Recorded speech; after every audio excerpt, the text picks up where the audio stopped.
Setelah Nyai Ayunda tersadar kalau dirinya masih hidup, dia pun mencari-cari siapa atau makhluk apa yang memiliki kekuatan sebesar itu.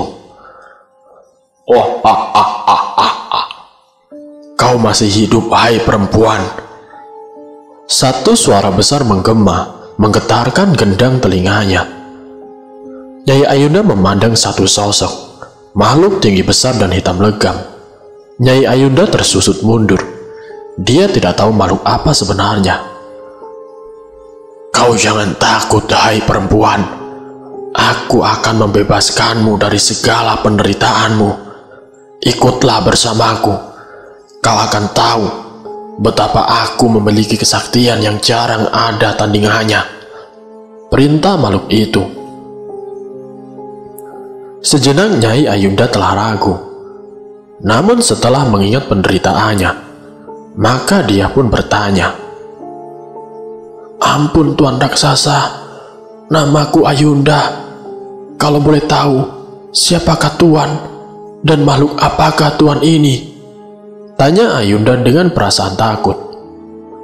"Aku adalah penguasa hutan Cadas Pangeran. Orang-orang menyebutku Raja Alam Arwah. Siapapun yang masuk wilayah ini, aku jamin tidak ada yang bisa keluar dalam keadaan hidup. Hahaha. Tapi setelah aku melihat penderitaanmu, aku berubah pikiran. Aku akan mencabut nyawa ketiga orang yang telah menguburmu lewat tanganmu. Ayolah, kita ke tempatmu." Bagi Ayunda, tidak ada pilihan lain selain mengikuti keinginan makhluk yang disebut Raja Alam Arwah. Nyai Ayunda melanjutkan ceritanya sampai ia sembuh dari luka bakar. Bahkan kini wajahnya secantik Dewi Kayangan. Sang penguasa alam arwah memberikan satu keajaiban. Secawan darah yang telah ditambahkan ramuan telah membuat wajah Nyai Ayunda dari yang semula buruk menjadi cantik menawan. Dan sang penguasa juga memberikan sebatang besi kuning sebesar jarum. Besi kuning itu juga bisa disebut susuk atau pelet. Tak seorang pria pun yang mampu untuk melawan kekuatan itu. Mereka akan bertekuk lutut dan memintaku untuk mencintainya. Nyai Ayunda mengakhiri ceritanya. "Lalu apa yang telah Nyai lakukan setelah memiliki kekuatan itu?" tanya Siti ingin tahu. "Aku mulai membalaskan sakit hatiku. Aku membuatnya jatuh cinta. Kemudian mereka aku habisi." "Apa ada syarat tertentu kepada sang penguasa alam arwah tersebut?" "Tentu ada. Setiap pemberian pasti harus ada timbal baliknya. Semula aku merasa berat karena harus melayani nafsu iblisnya. Tapi apa boleh buat, dia telah memberikanku kehidupan baru yang jauh lebih baik." "Maksud Nyai?" "Pada saat-saat tertentu, sang penguasa datang menemuiku.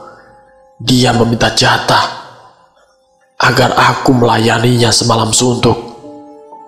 "Semalam suntuk? Apakah Nyai tidak takut melihat wajah makhluk itu?" "Tidak, karena dia datang dengan wujud seorang pria tampan yang belum pernah aku lihat di dunia ini." "Bagaimana jika aku ingin memiliki ajian itu juga, Nyai?" "Bisa, asal kamu menerima syarat seperti yang telah aku ceritakan tadi. Lagi pula, aku sudah merasa puas karena dendam dan segala yang aku inginkan sudah terpenuhi. Selain wajahku cantik, aku juga mempunyai sebuah rumah mewah dan harta yang berlimpah. Semua itu aku dapatkan dari laki-laki korban susuk penikmat arwah yang sudah menyatu dalam darahku." Tanpa terasa, malam telah kembali tiba. Nyai Ayunda terlihat seperti tengah mempersiapkan sesuatu. Siti memperhatikan gerak-gerik wanita parubaya yang berwujud cantik itu. Timbul dalam hatinya untuk memiliki wajah secantik paras Nyai Ayunda. Apapun resikonya, aku harus memiliki ilmu pelet itu. Kalaupun aku harus melayani sang penguasa alam arwah, Siti membatin. Malam semakin sunyi. Sinar rembulan yang tengah purnama mampu menembus rimbunan pepohonan, sehingga tempat di mana Siti sekarang tinggal terlihat agak temaram. Suara-suara dari puluhan bahkan ratusan serangga malam saling bersahutan, seperti kidung malam yang akan menemani sang maut dalam mencari mangsa.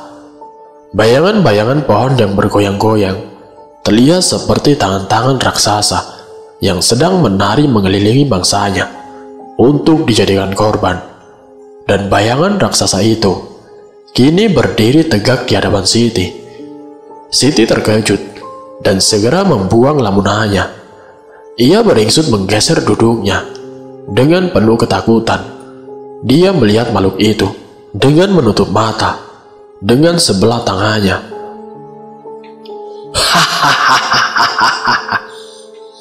Makhluk tinggi besar itu tertawa melihat Siti yang ketakutan. Jangan takut, Cahayu. Aku datang karena panggilan dari muridku, yaitu Nyai Ayunda. Aku datang untuk menolongmu, Cahayu. Jangan takut. Mari kita bersenang-senang, menikmati hidup yang tanpa ada batasnya.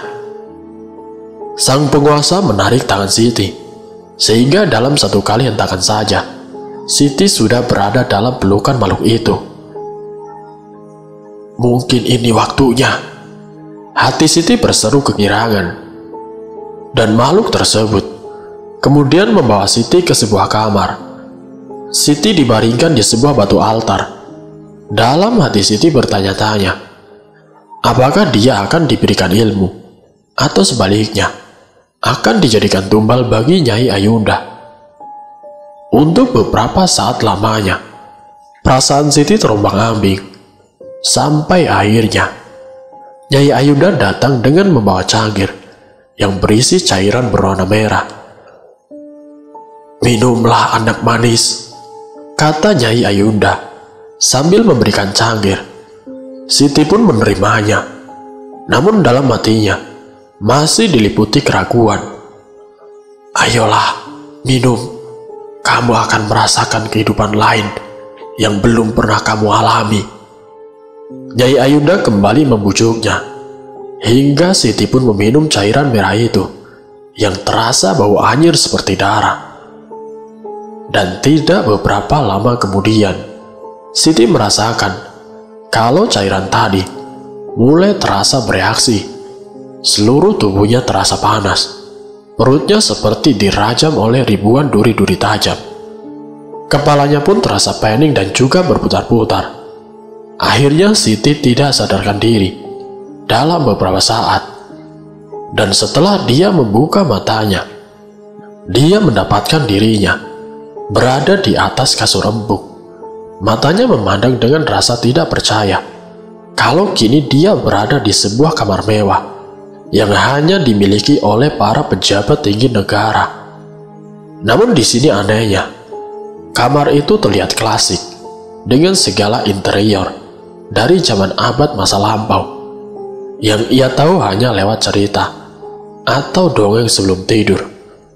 Dan lebih takjub lagi, ketika ia mengelus lengannya yang terasa halus, dia pun terbangun dari pembaringannya. Dia berjalan menghampiri cermin yang cukup besar. Rupanya benar yang dikatakan Nyai Ayunda, kalau ramuan dalam cairan tadi telah membuat wajahnya berubah menjadi cantik, bahkan jauh lebih cantik dari wajahnya yang dulu. Siti tersenyum-senyum sendiri. Namun tanpa sadar, kini di belakangnya ada seseorang yang sedang memperhatikannya. Dari bayangan dalam cermin, Siti melihat seorang pria berwajah sangat tampan, tengah memperhatikannya sambil tersenyum. Siti memang terkejut, tapi dia sudah maklum kalau pria tampan itu adalah jelmaan dari sang penguasa alam arwah. "Kamu cantik sekali, istriku," ucap pria di hadapannya dengan suara yang lembut. "Kakang ini siapa?" tanya Siti meredam ketegangannya. "Panggil saja aku Gentapati." "Oh, apakah kakang memanggilku istri?" "Benar, karena malam ini adalah milik kita berdua dan layaknya sepasang pengantin baru. Malam ini kita habiskan mereguk kenikmatan dunia kita. Apakah kamu sudah siap, istriku?" Dan tanpa menunggu jawaban dari Siti, sosok Gentapati langsung menghampiri Siti. Kemudian ia mendaratkan ciuman-ciuman bibirnya yang panas sambil melucuti pakaian yang menempel di tubuh Siti, yang kini mulai terbakar gelora birahi yang sejak lama tidak pernah ia rasakan lagi. Dan benar apa yang dikatakan Nyai Ayunda, kalau makhluk yang kini berwujud sebagai Gentapati akan terus menggembur tubuh Siti hingga penghujung malam tiba. Sementara itu di kediaman Bidan Ida, Ramli merasa bingung atas hilangnya kakak iparnya. Dia bertanya kepada Bidan Ida tentang keberadaan Siti. Kemudian ibu bidan itu pun mengatakan tidak tahu pasti, karena dia sendiri malam itu tengah berada di rumah seorang pasien. Ramli duduk tercenung, namun matanya menangkap suatu kilatan cahaya dari sebuah logam. Penasaran, Ramli pun mendatangi kilauan cahaya matahari dari pantulan sebuah logam yang berbentuk pipi. Setelah ia mengambil benda itu, yang ternyata sebuah bandul kalung, kemudian dia mengamati benda tersebut. Sepertinya dia tengah mengingat dia pernah melihat benda itu dipakai seseorang. "Iya, aku ingat sekarang. Bandul ini adalah milik Anwar. Apa mungkin dia yang melakukan penculikan ini?" Ramli bertanya dalam hati. "Terima kasih, Bu. Sepertinya benda ini ada sangkut pautnya dengan hilangnya Siti. Sekali lagi, saya mengucapkan terima kasih karena Ibu telah banyak membantu Siti di saat orang lain membencinya. Itu sudah menjadi kewajiban saya karena kebetulan saya mengerti tentang ilmu kedokteran. Tapi sayang, saya telah gagal menjaga Siti." "Tidak, Bu. Saya akan mencari tahu siapa orang yang telah membawa Siti." Jawaban Ramli tentu saja membuat Bidan Ida menjadi cemas, sebab dia tahu perangai anak muda itu yang dulu selalu membuat onar. Setelah pamit kepada ibu bidan, Ramli pun mendatangi rumah Anwar. Sementara itu Anwar tengah duduk sendirian di teras rumahnya. Wajahnya nampak tegang ketika melihat kedatangan si Ramli. Namun dia berusaha menutupi ketegangannya dengan menyeruput gelas kopinya. Terlebih lagi saat Ramli duduk di sampingnya dan memandangi bagian lehernya. Benar juga apa yang diperkirakan oleh Ramli. Di leher Anwar terdapat rantai kalung tanpa bandul yang biasanya selalu ia pakai. "Tumben kamu tidak pakai bandul celurit kalung kamu? Bosan?" tanya Ramli memancing. Anwar kelihatan gugup, namun ia berusaha untuk bersikap wajar. "Hilang waktu aku renang di sungai tempo hari," Anwar menjawab sekenanya. "Di sungai apa di depan rumah Bidan Ida?" Pertanyaan Ramli menyudutkannya. "Apa maksud kamu? Aku bilang hilang ya hilang. Ngapain kamu manggil gue?" "Ini buktinya. Aku mendapatkan ini di depan rumah Bidan Ida." "Berarti kamu datang malam-malam mendatangi rumah Bidan Ida. Terus kamu membawa Siti. Sekarang, jawab pertanyaanku dengan jujur. Kemana kamu bawa Siti?" "Aku nggak tahu. Lagian aku ngapain membawa dia? Jijik aku. Nah, saking jijiknya, terus kamu menculik Siti. Malam itu saat ibu bidan nggak ada. Apalagi lo marah saat istri kamu didorong sama Siti. Iya kan? Kenapa kamu yang berisik sih? Terus aku mesti gimana? Harus ngaku kalau aku sudah menyulik dia. Ya, aku pengen kamu ngaku, biar aku ada alasan buat menghabisin kamu. Sombong amat kamu. Dulu orang takut bukan takut sama kamu, tapi segan karena bapak kamu. Sekarang kamu cuma gembel, gelandangan. Justru sekarang karena aku gembel, jadi tidak ada lagi orang melarang aku untuk ngabisin kamu. Sampai di situ Ramli berkata, tangannya dengan cepat meraih leher baju Anwar. Kemudian tubuh Anwar digenjatnya pada dinding. Anwar mengeluh ketika perutnya dihantam oleh Ramli, sehingga kepala Anwar sedikit menunduk. Dan dengan pukulan yang bertubi-tubi, Ramli tidak memberi kesempatan pada Anwar untuk melakukan perlawanan. Tubuh Anwar melorot dan mencium lantai. Dia mengerang kesakitan. Dari hidungnya mengalir darah segar. Ini baru peringatan buat kamu. Nanti kalau aku dapat bukti kamu terlibat, maka aku tidak segan-segan untuk menghabisi kamu. Paham kamu? Setelah berkata begitu, Ramli pun meninggalkan si Anwar. Namun baru saja dia melangkah, seorang pria berteriak karena melihat Anwar tertengkup penuh darah di wajahnya. "Tolong, Ramli ngamuk!" teriakan orang tadi didengar oleh warga yang segera mendatangi tempat itu. Ramli diam sejenak. Dia berpikir tidak mungkin mampu melawan lebih dari 3 orang. Maka tanpa pikir panjang, ia pun mengambil langkah 1000 untuk menyelamatkan diri. Mereka tidak mengejar Ramli, sebab mereka tahu sifat pemuda anak almarhum Pak Kades. Ramli memang pemuda yang cukup nekat, maka dengan sepak terjangnya dulu, desa itu cukup disegani dari desa-desa lainnya.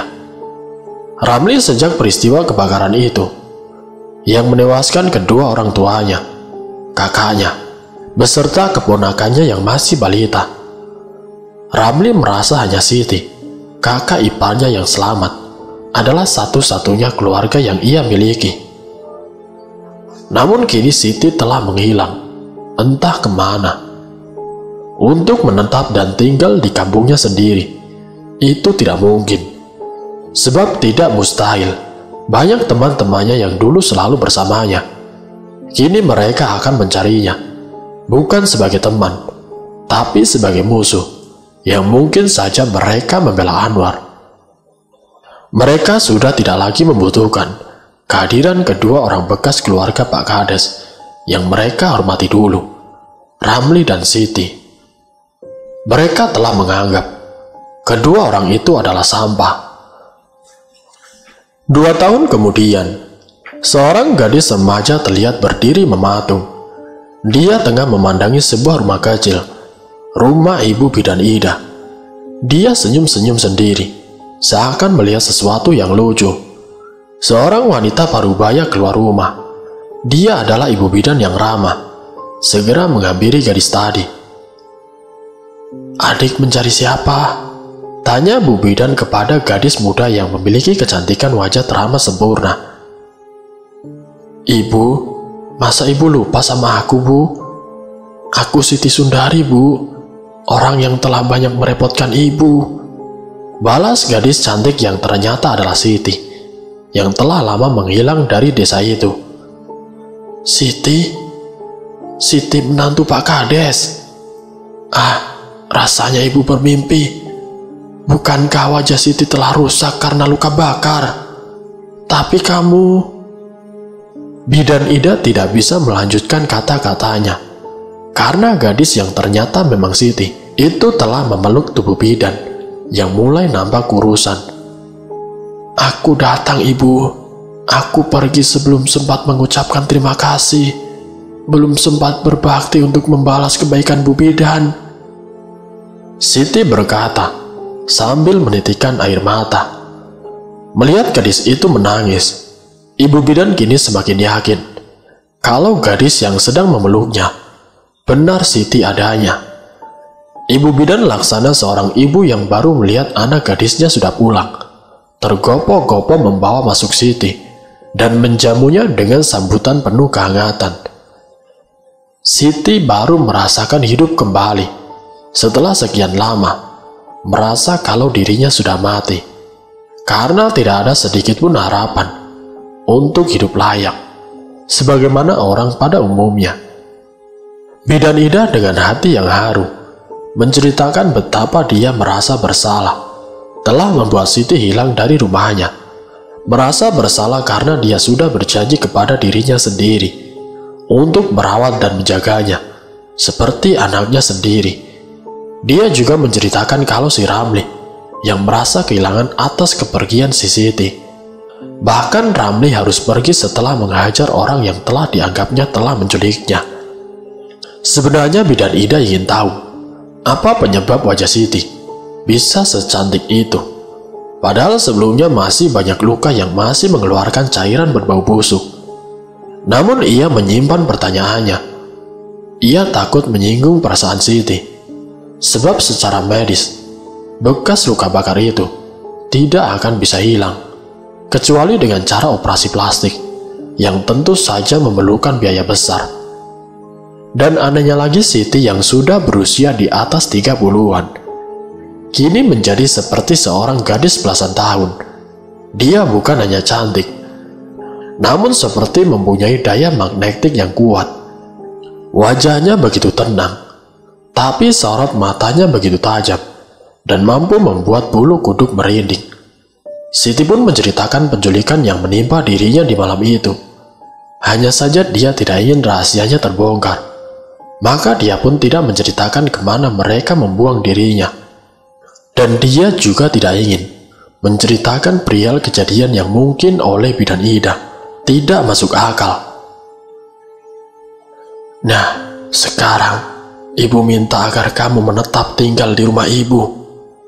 Anggaplah ibu ini adalah ibu kandungmu, karena ibu hanya tinggal sendirian. Ibu takut menghadapi hari tua nanti. Kepada siapa ibu harus bersandar?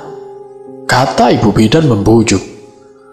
Pandangan mata Siti menerawang pada perjalanannya nanti untuk membalas sakit hatinya. Siti sangat bersyukur ternyata Ibu Bidan masih mau menerimanya, bukan sebagai bekas tetangga, bukan pula sebagai pasien. Ibu Bidan menganggap Siti sebagai anaknya sendiri. Siti menerima ajakan kebaikan Ibu Bidan yang merasa takjub dengan kecantikannya. Ibu, aku benar-benar merasa senang kalau ibu mau menerima aku sebagai anak. Aku akan memulai hidup baru sebagai Sundari, bukan sebagai Siti, karena Siti sudah mati, ucap Siti dengan senyuman misterius. Iya anakku, Siti telah mati bersama penderitaan masa lalunya. Sekarang bangkitlah sebagai Sundari, seorang gadis tercantik dan punya masa depan. Jadilah kamu sebagai pelita hidup bagi perjalanan hidup ibu untuk mengisi hari tua sampai nanti ajal menjemput ibu. Kemudian Bidan Ida membelai rambut Sundari yang mulai terlihat subur sebatas bahu. Ibu Bidan memanjakan Sundari seperti seorang anak kecil. Terkadang dia juga menyuapi Sundari yang merasa risih diperlakukan berlebihan. Sejak kehadiran Sundari di rumah Ibu Ida, banyak orang yang mulai lalu lalang hanya sekedar numpang lewat demi bisa melihat kecantikan Sundari yang mereka kira keponakan Ibu Ida. Dan Ibu Ida juga sering menjawab sebagai anaknya yang di kampung dan sekarang tinggal bersamanya. Terlebih lagi anak-anak muda yang sengaja datang melihat. Namun setelah bertemu dan memandang gadis itu, mereka tidak bisa berbuat banyak. Mereka terpesona akan kecantikan wajah Sundari yang sengaja dia pamerkan dengan senyuman bibir yang selalu basah. Alhasil pemuda-pemuda itu hanya tertegun seperti orang linglung. Kini Sundari sudah merasa nyaman. Dia sengaja tebar pesona untuk memikat hati para lelaki agar tergila-gila padanya. Sundari sering pergi ke warung yang tidak jauh dari rumah Ibu Ida. Penampilan yang sederhana, hanya dengan celana jin pendek yang sengaja ia sobek pada bagian depan pahanya agar dapat memperlihatkan betapa mulusnya bagian auratnya. Apalagi dia juga mengenakan kaos lengan pendek yang otomatis menonjolkan bagian buah dadanya yang ranum. Dan tidak disangka-sangka, hari itu ia bertemu dengan Anwar. Sebab menurut cerita dari Ibu Ida, Anwar adalah salah seorang pelaku penculikan dirinya. Ibu Ida tahu karena si Ramli yang menemukan bandul milik Anwar. Maka ia seperti sengaja menunggu si Anwar berjalan bebarengan. Dan ketika langkah Anwar sudah berada sejajar dengannya, Sundari pura-pura terpelet dan jatuh. "Au!" serunya, membuat Anwar yang berada di sampingnya cepat membantunya untuk berdiri. Kesempatan itu dipergunakan dengan baik untuk berpura-pura sakit. "Aduh, lututku!" Sundari meringis sambil mengusap-ngusap lututnya. Tentu saja itu juga kesempatan buat Anwar untuk bisa menyentuh tubuh halus gadis yang menjadi buah bibir itu. Coba saya lihat." Anwar menyentuh lutut Sundari yang sebenarnya tidak kenapa-kenapa. Kini matanya pun melirik pada paha mulusnya yang terpampang dari celana jin yang bolong. Anwar menelan ludahnya berkali, ingin rasanya dia menyentuhnya. "Jangan cuma dilihat dong mas, dielus-elus gitu, biar aku tidak sakit." Iya. Dengan merasa gugup dan bagai kerbau dicucuk hidungnya, Anwar pun menurut. Dia mulai menyentuh kulit mulus paha Sundari yang sengaja membiarkannya, sehingga nafas Anwar terdengar memburu. Dan ketika mata Anwar bertatapan dengan matanya, Sundari sengaja mengerling sambil tersenyum, dan sesekali dia memainkan lidahnya. Hati Anwar dibuat porak-poranda oleh badai asmara yang sengaja dibuat oleh Sundari, hingga perasaan lelaki yang sudah berkeluarga itu lupa segalanya. Dia lupa kalau saat itu ada yang sedang memperhatikannya. "Beruntung sekali kamu bisa menyentuh gadis cantik dia." Seorang ibu sudah berdiri di dekat mereka. Anwar ingin menarik tangannya dari paha gadis di depannya, namun begitu sulit karena gairah kelelakiannya telah berkobar dan ada hasrat yang harus ia tuntaskan. Anwar tiba-tiba secara spontan mencium pipi Sundari. Tentu saja Sundari berpura-pura berteriak, dan ibu tadi menjadi kesal melihat kelakuan si Anwar. "Hei, kamu sudah gila ya? Main cium-cium anak orang. Nanti aku bilangin istri kamu, baru tahu rasa kamu," kata ibu tadi dengan sengit. Sundari pura-pura marah. Dia mendorong tubuh Anwar. Tapi anehnya, Anwar semakin menggila, mencium pipi dan berusaha melumat bibir gadis cantik itu. Dia seakan sudah lupa diri kalau orang mulai banyak menyaksikan ulahnya yang semakin liar, sehingga dua pemuda terpaksa menarik tubuhnya yang melekat pada Sundari. Jika diperhatikan, ada senyum yang menyeringai dari bibir ranum gadis itu. Ya, Sundari mulai menggunakan kesaktian ilmu pemikatnya, dan Anwar adalah calon korban pertamanya. Sundari cepat bangkit dari tempat dia terjatuh, dan dia bersungut-sungut seakan kesal dengan sikap Anwar.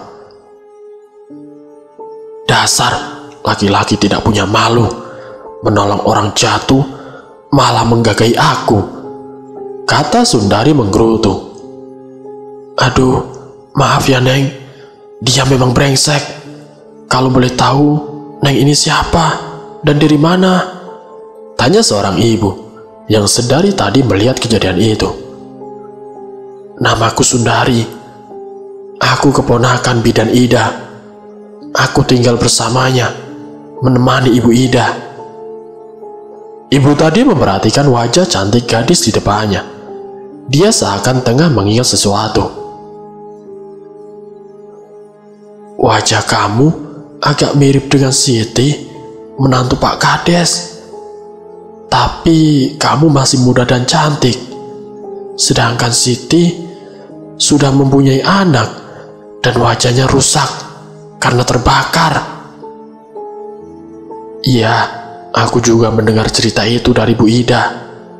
Kalau boleh tahu, di mana Siti sekarang tinggal?" Ibu tadi menggeleng.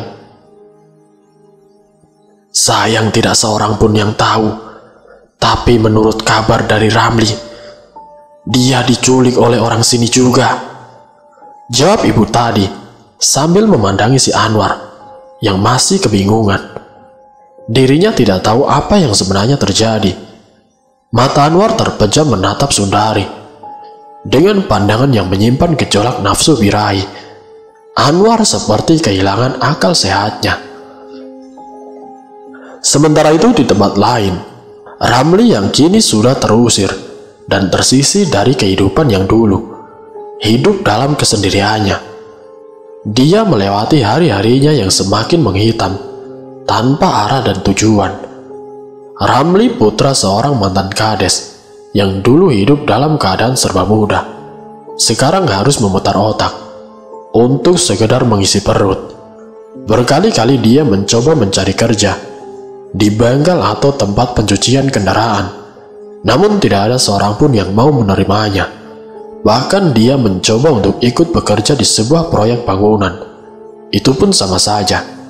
Ramli tetap ditolak. Siang itu udara terasa panas bukan kepalang. Keringat membasahi baju yang dipakai oleh Ramli. Dia merasa haus.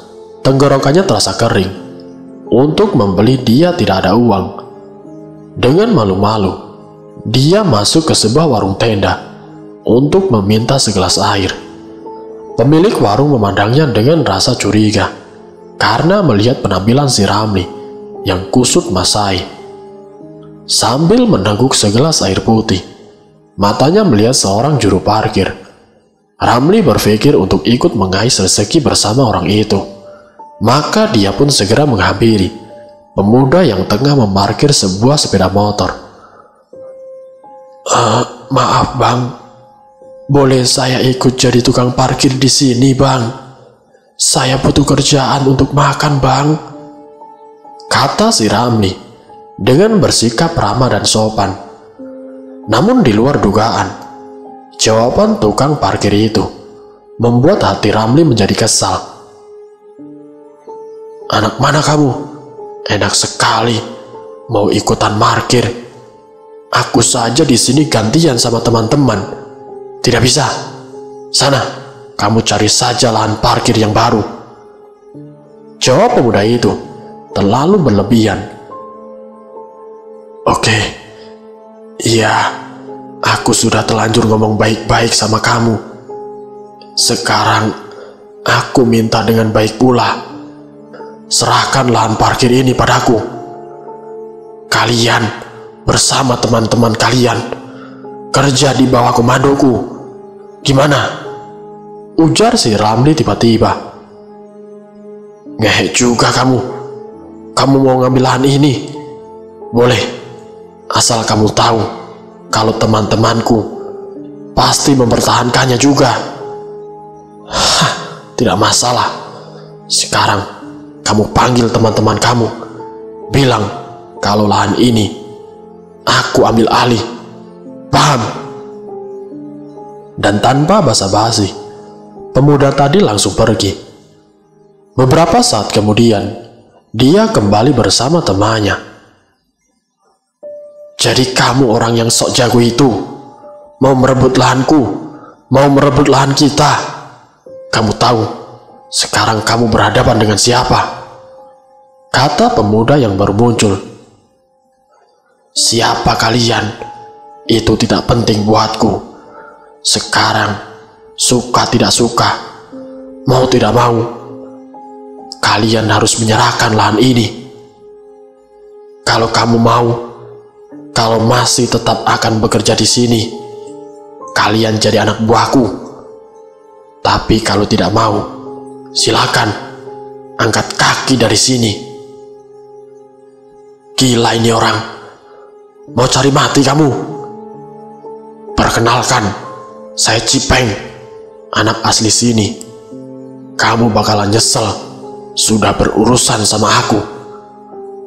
Sambil berkata begitu, pemuda yang bernama Cipeng melayangkan pukulannya ke Ramli.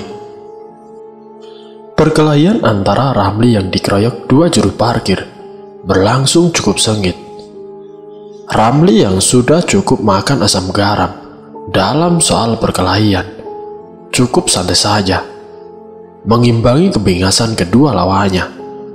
Bahkan sesekali Ramli memukul dan menendang kedua pemuda yang menurut Ramli bukanlah tandingannya.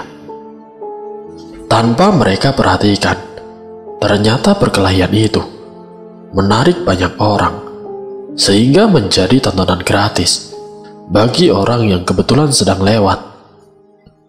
Sebab memang Ramli mempunyai jurus andalan dari perguruan karate, tempat ia pernah belajar ilmu bela diri. Sesekali penonton gratis itu bersorak ketika sebuah tendangan kaki Ramli berhasil mendarat di dada lawan. Dan tentu saja pemuda yang bernama Cipeng itu terhuyung-huyung kemudian tersungkur, jatuh mencium aspal.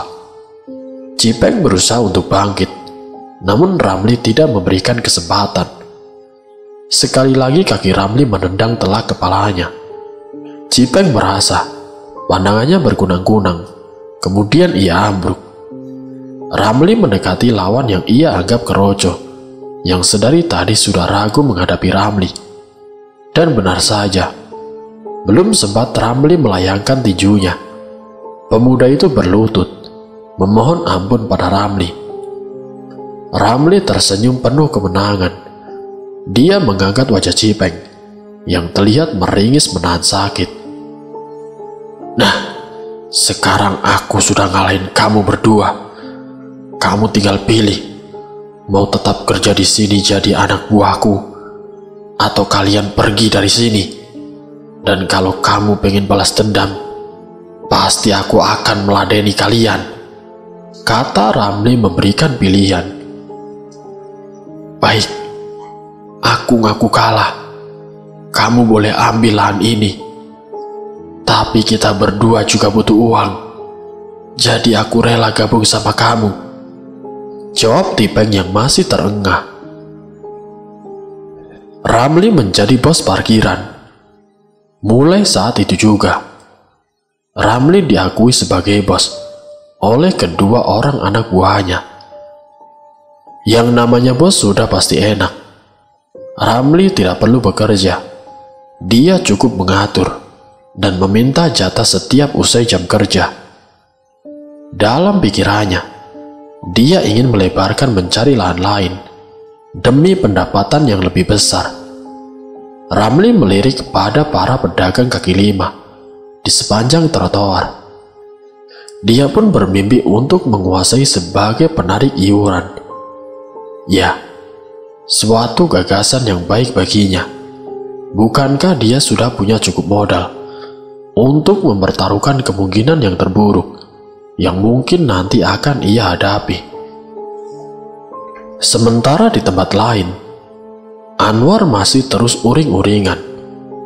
Ia benar-benar sudah terkena racun asmara dari pelet yang dilancarkan oleh Sundari.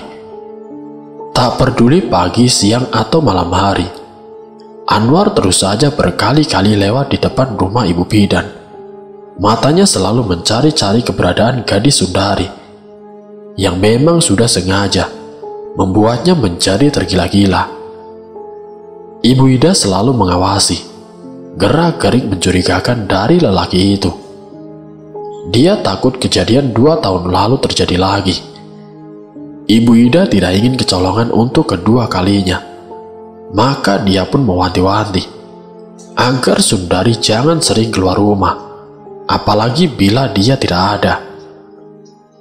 Kini istri Anwar sering curiga melihat ulah suaminya yang berbeda dari biasanya. Selain suaminya sering keluar, juga heran selalu memakai parfum miliknya. "Abang kok kelihatan aneh akhir-akhir ini? Setiap saat bolak-balik, mondar-mandir ngawasin rumah Ibu Bidan. Atau jangan-jangan abang sudah jatuh cinta sama gadis yang namanya Sundari itu ya?" "Ngaca bang, ngaca. Sundari wajahnya cantik, kulitnya mulus, dan sepertinya tidak ada gadis cantik dia. Sedangkan abang sudah tua, dekil, miskin pula," kata istri Anwar bersungut. "Ah, sudah, kamu tahu apa? Mau aku jatuh cinta kek, kasmaran kek, itu urusanku," balas Anwar tidak kalah sengit. Setelah berkata begitu, pandangan Anwar kembali menerawang. Dia masih ingat, bahkan masih ia rasakan betapa mulus dan lembutnya kulit paha gadis itu. "Ah, sial, sayangnya ada orang yang tahu waktu itu. Padahal aku masih pengen merasakan kehangatan dan juga kenikmatan tubuh mulus gadis itu. Oh Sundari, kapan kita bisa berdua lagi?" Nah kan, mulai lagi deh kumatnya. "Kamu masih mikirin cewek itu kan? Dasar. Pikirin nih istrimu, pikirin anak-anakmu. Kerja yang rajin, jangan menghayal melulu." "Kamu bisa diem tidak?" Anwar membentak istrinya, sembari mengangkat tangannya. "Kenapa? Abang mau mukul aku? Ayo pukul bang, biar semua orang tahu kalau kamu laki-laki tidak benar, tidak tahu malu. Suka sama cewek ABG, pantas juga tidak," ujar istrinya. Kemudian Anwar menarik tangan yang hampir melayang, karena tiba-tiba seorang gadis belia lewat di hadapannya, yang tidak lain adalah Sundari. Dan Sundari tahu kalau Anwar tengah memperhatikannya. Maka dia pun sengaja membuat gerakan yang gemulai untuk menarik perhatiannya. Langkah kakinya dibuat perlahan, sehingga pinggulnya pun ikut bergoyang, menggoda mata Anwar yang sejak tadi enggan berkedip. "Sundari, kamu mau kemana?" tanya Anwar, tanpa menghiraukan istrinya yang masih gregetan. Abang, aku mau beli sayuran bang," jawab Sundari sambil tersenyum menggoda. Hati Anwar kebat-kebit melihat senyuman yang menggoda itu. Ia bangkit dari kursinya, maksudnya ingin mengiring langkah gadis itu. Namun keinginannya terpaksa ia urungkan, karena istrinya langsung menarik lengannya. "Masuk," seru istrinya. Sundari melanjutkan langkahnya menuju warung. Di warung hampir semua mata yang kebanyakan kaum Mawa itu memandang takjub dengan kecantikan yang dimiliki Sundari. Bahkan seorang ibu-ibu sampai berdecak kagum.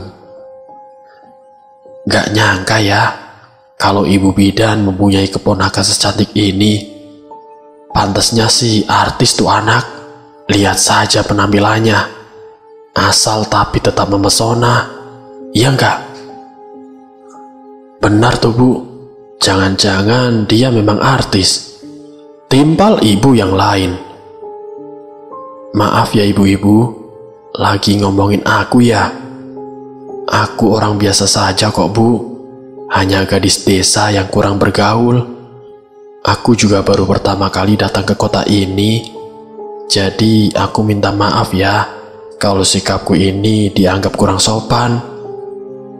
Sundari memotong kasak kusuk ibu-ibu itu.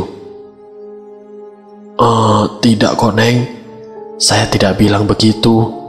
Saya sangat senang kalau Eneng betah tinggal di sini. Ngomong-ngomong, si Eneng ini sudah punya pacar belum? Tanya ibu yang sedari tadi terdiam, memperhatikan Sundari. Kebetulan aku belum laku, Bu. Balas Sundari asal saja. Wah, kebetulan Neng. Ibu punya anak lelaki. Dia bingung mau cari istri. Sepertinya sih cocok kalau sama si Eneng. Anak ibu namanya Haris. Dia sudah kerja di pabrik sepatu. Gajinya juga lumayan loh Neng. Wah, ada iklan yang numpang lewat nih. Seloroh yang lain. Dan suasana di warung itu pun tidak terasa menjadi kaku. Seperti pertama kali kedatangan Sundari. Kini malam sudah semakin larut. Suasana sekitar mulai terlihat sepi. Hanya ada beberapa pemuda yang biasa nongkrong sambil bermain gitar dan bernyanyi menirukan gaya Iwan Fals. Tanpa sepengetahuan mereka, Anwar berjalan memutar untuk menghindari pemuda-pemuda itu. Anwar berhenti di depan rumah Ibu Ida, yang menurutnya orang tua itu telah terlelap. Dan memang benar, bidan Ida sudah tertidur sejak sore tadi. Anwar mengetuk pintu pelan, nyaris tidak terdengar. Namun bagi Sundari, suara sekecil apapun pasti terdengar. Sebab Sundari yang sekarang bukanlah Sundari yang dulu. Dan pada ketukan yang kedua, Sundari membuka pintu.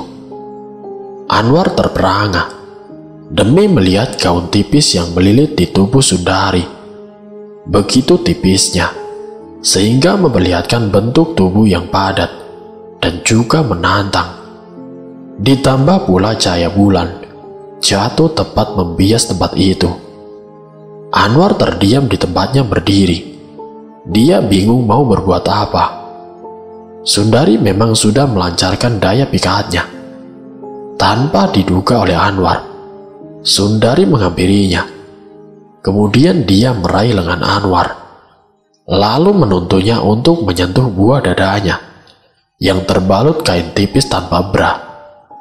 Anwar semakin merasa heran. Kenapa dia tidak bisa berbuat sesuatu? Mengapa tidak menikmati sentuhan gadis itu? Jangan di sini kita melakukannya. Aku takut ada yang melihat kita. Sundari berbisik di telinga si Anwar, dan Anwar hanya mengangguk saja. Sundari mengajak Anwar melewati sebuah jembatan penyeberangan, kemudian menelusuri rel kereta api, dan mereka berdua sampai pada sebuah depo kereta api. Ada sebuah gudang tua, tempat penyimpanan alat-alat kereta yang telah usang, dan Sundari mengajak Anwar yang sudah dalam pengaruhnya masuk ke sebuah kamar bekas penjaga gudang. Di sana masih terdapat balai-balai dari kayu yang masih terlihat baik. Sundari langsung mencumbu si Anwar hingga laki-laki itu kembali normal. Anwar segera membalas ciuman dan rabahan yang dilakukan Sundari.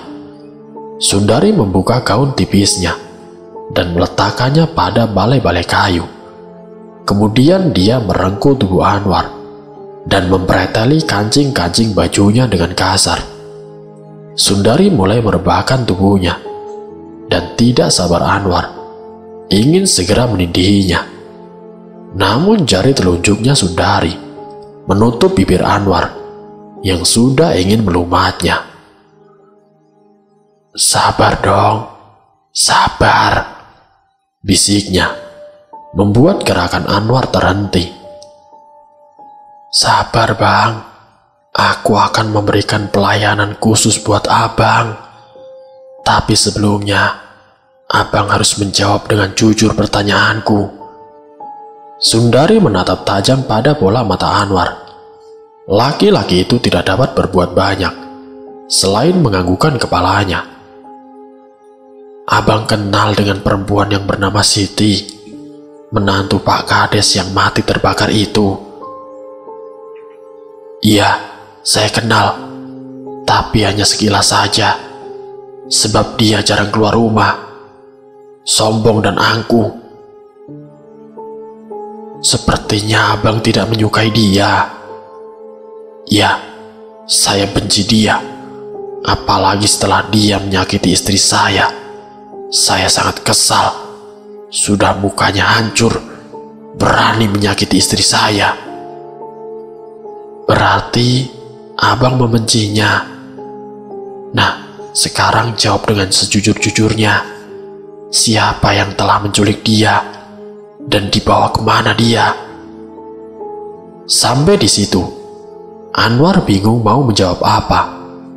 Jujur sama saja membuka aibnya sendiri. Tapi kalau berbohong, dia tidak jadi menikmati kemolekan tubuh gadis yang sekarang sudah telanjang bulat. Kepala Anwar berdenyut-denyut.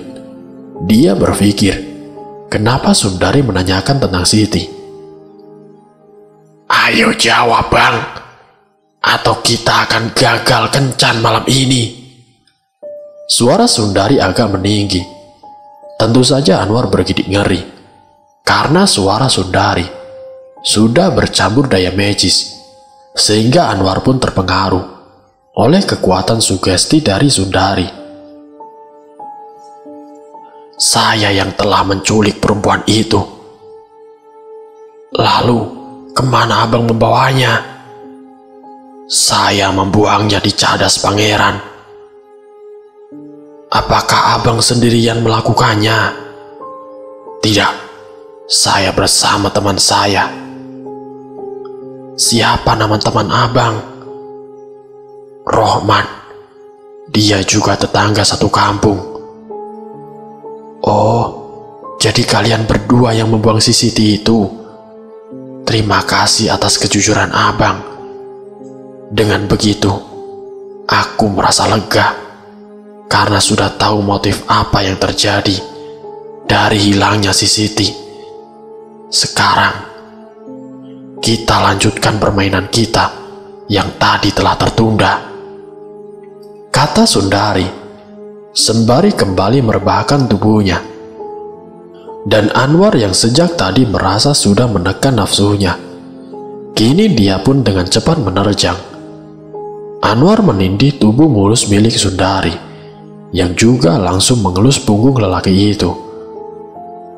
Anwar bernafsu untuk segera beradegan panas, namun tanpa ia sadari kalau kuku-kuku jari tangan Sundari sudah semakin runcing, seperti sebuah cakar yang siap mencabik.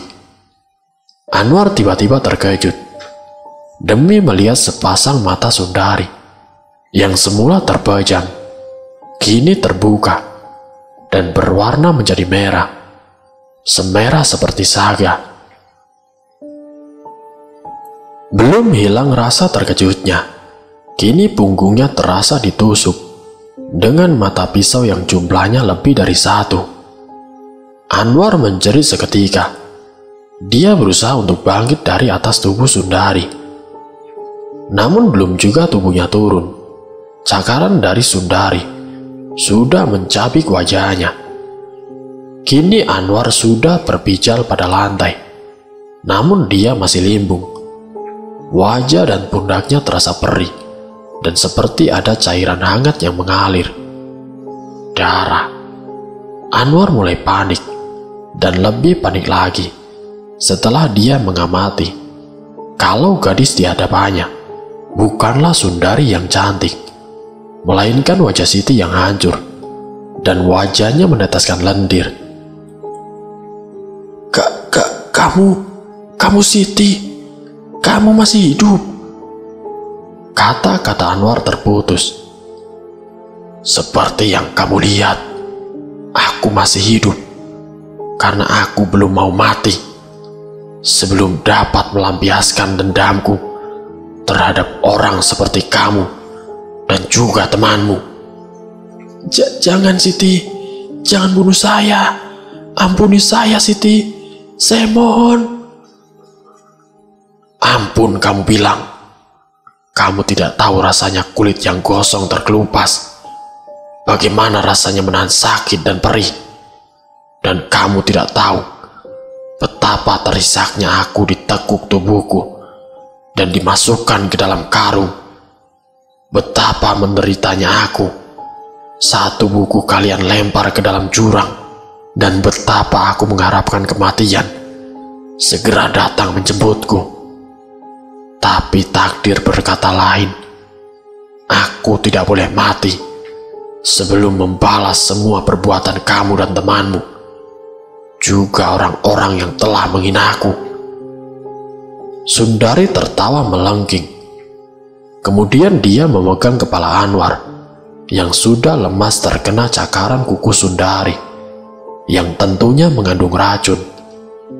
Lalu kedua tangan Sundari dengan sekuat tenaga memutar kepala itu hingga ke belakang. Anwar tidak sempat berteriak. Kepalanya kini sudah terkulai dengan wajah menghadap ke belakang. Malam semakin larut.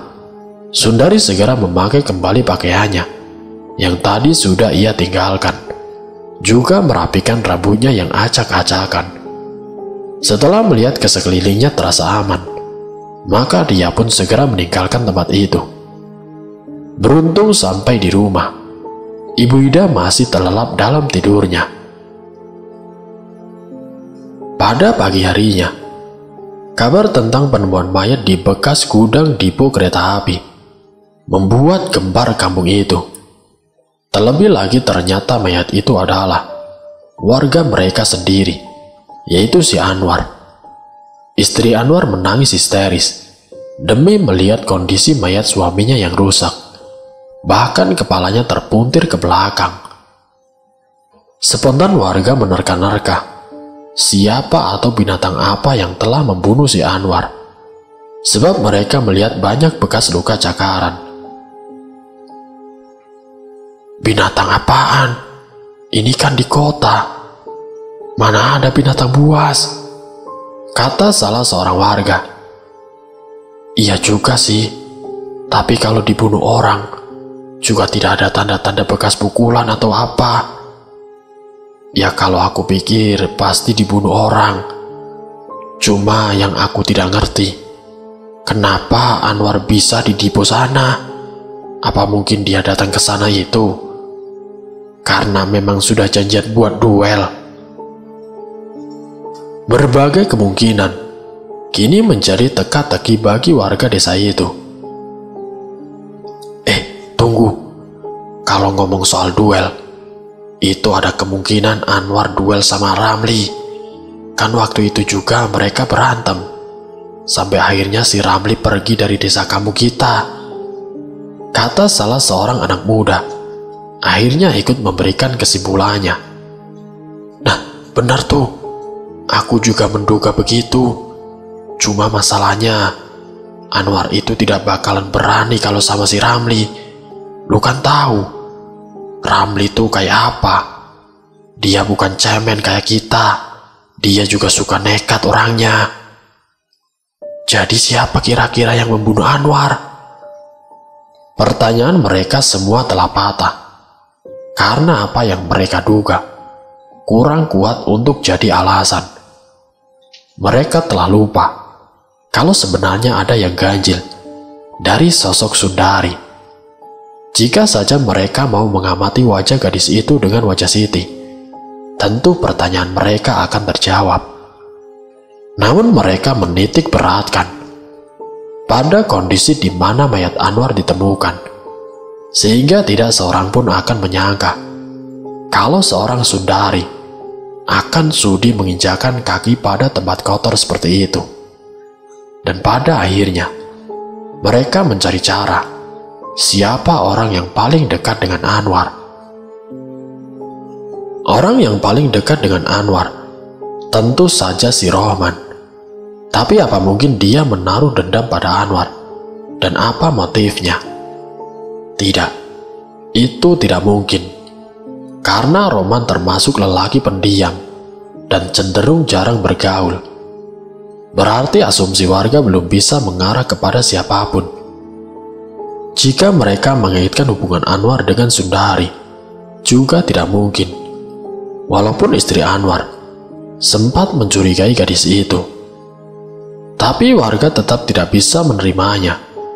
Karena gadis secantik Sundari tidak mungkin jatuh cinta kepada lelaki yang sudah mempunyai anak istri, seperti si Anwar.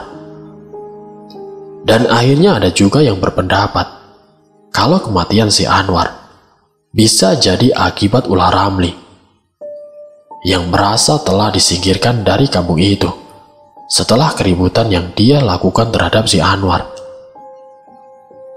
Masuk akal juga itu, Bang. Mungkin saja Anwar penasaran karena telah dihajar oleh Ramli, lalu dia mencari Ramli, kata salah seorang warga. Tapi kenapa sampai di depo kereta? Apa memang mereka sengaja membuat janji untuk berduel di sana? Seorang lain menimpali. Sepertinya tidak mungkin juga. Sebab setauku, Anwar tidak bakalan berani menerima tantangan Ramli. Kalian tahu kan bagaimana nekatnya anak itu kalau sudah berantem? Warga pun semakin bingung dengan pendapat-pendapat yang beragam, yang tentu tanpa alasan dan bukti yang cukup. Sementara itu di tempat parkir, Ramli bersama dua temannya yang sudah ia taklukkan sedang menikmati kopi sambil mengawasi kendaraan yang terparkir. Menurut kalian berdua, bagaimana kalau kita melebarkan sayap bisnis kita? Kata si Ramli. Maksud abang? Tanya Cipeng. Begini, kalau kita cuma bekerja parkiran saja, penghasilan kita akan kurang. Bagaimana kalau kita juga menguasai pedagang kaki lima yang ada di sekitar sini? Tapi kan di sana sudah ada yang narik iuran, Bang. Ya, aku tahu. Kita bukan mau ambil alih. Cuma aku pengen mereka gabung sama kita. Nah, nanti hasil dari parkiran dan tarikan iuran kita gabung jadi satu. Kemudian hasilnya kita bagi rata. Aku tidak minta lebih. Pokoknya semua sama. Dengan begitu, kekuatan kita bisa bertambah kalau ada sesuatu nantinya. Kalau aku sih ngikutin abang aja deh. Kapan rencana ini dilakukan, Bang? Lebih cepat, lebih baik. Nah, itu mereka lagi menarik iuran. Ayo kita samperin. Kamu jaga parkiran saja, Cil, kata si Ramli pada teman satunya. Ramli dan Cipeng menarik seorang dari mereka yang akan meminta iuran kepada pemilik warung soto. Apa-apaan nih? Seru pemuda tadi nampak terkejut. Tidak ada apa-apa. Cuma aku pengen bilang kepada kamu. Aku pengen kamu gabung sama kita anak parkiran. Maksudnya apa? Aku pengen hasil penarikan iuran pedagang sama parkiran kita gabungkan. Dan hasilnya kita bagi rata. Siapa kamu? Ngatur-ngatur seenak udel saja. Gak bisa. Aku bilang sekali lagi, kalau kamu mau gabung, kamu bisa tetap kerja di sini. Tapi kalau kamu tidak setuju, kamu boleh angkat kaki dari sini. Mau jadi jagoan kamu ya? Peng, kok kamu mau sih diatur-atur sama dia? Memang dia siapa? Aku gak bisa jelasin sama kamu. Yang penting sekarang kamu mau gabung apa pergi dari sini? Wah, jadi rese kamu ya. Pemuda tadi kelihatan emosi. Kemudian dia bersuit, memanggil temannya yang masih menarik iuran. Ada apa, Wok? Tanya temannya. Nih, ada orang mabuk. Dia minta lahan kita buat gabung sama parkiran. Gimana? Kamu setuju nggak? Wah, ini sih penghinaan namanya. Jelas aku menolak lah. Jadi gimana? Kalian berdua tetap kerja di bawah komando aku? Apa kalian memilih pergi dari sini? Ramli kemudian memberikan pilihan. Aku lebih suka pergi dari sini kalau kalian bisa ngalahin kita berdua. Bowo, lo lawan gue saja deh, jangan lawan dia. Bisa habis lo nanti, kata si Cipeng yang sudah tidak sabar. Oke, kita tidak pernah ada permusuhan selama ini. Tapi demi harga diri, ku terima tantangan kamu.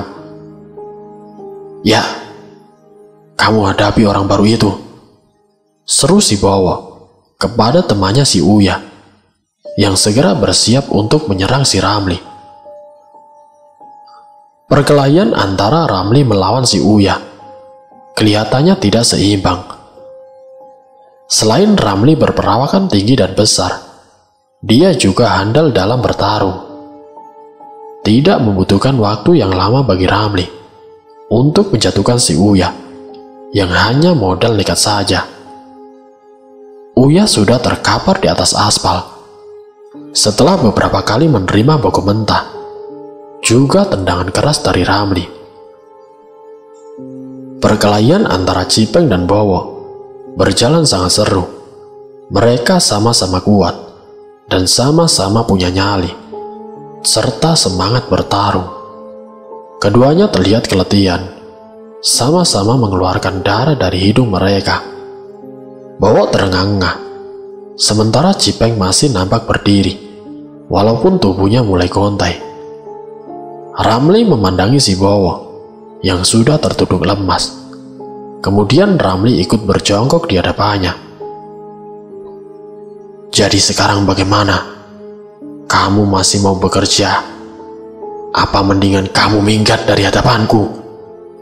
Kata Ramli mengancam. Dan tanpa diperintah lagi, Bowo dan Uya pun pergi meninggalkan tempat tersebut. Nah, sekarang lahan ini milik kita. Mulai besok, kita yang akan menarik iuran.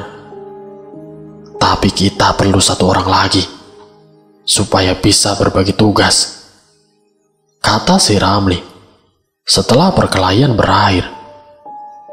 Siap bang, besok aku akan mengajak temanku. Kasihan dia, sudah lama menganggur. 3 gelas kopi dan setumpuk gorengan mereka menikmati sambil mengawasi parkiran.